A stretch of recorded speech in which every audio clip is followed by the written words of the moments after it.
Hello everyone, and welcome to the Crash Test channel. The 2025 Porsche Macan delivered a commendable performance in Euro NCAP crash tests, emphasizing its focus on occupant safety.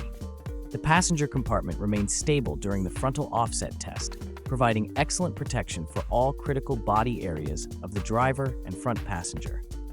Porsche also demonstrated that this level of protection would extend to individuals of different sizes and seating positions. The frontal collision tests further revealed that the Macan is a benign impact partner, minimizing potential harm in accidents.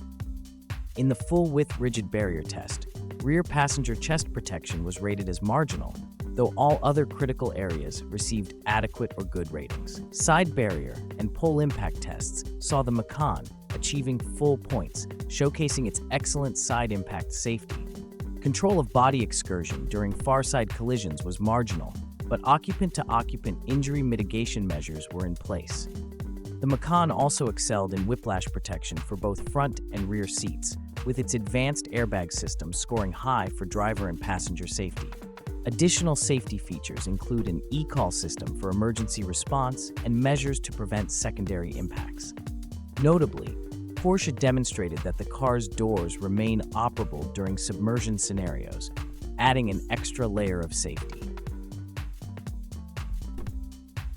Which car should we test next? Drop your suggestions in the comments. Stay tuned to our channel for more updates on the latest automotive crash tests. Don't forget to like, subscribe, and hit the notification bell to keep up with the future of driving. Until next time, drive safe and dream big.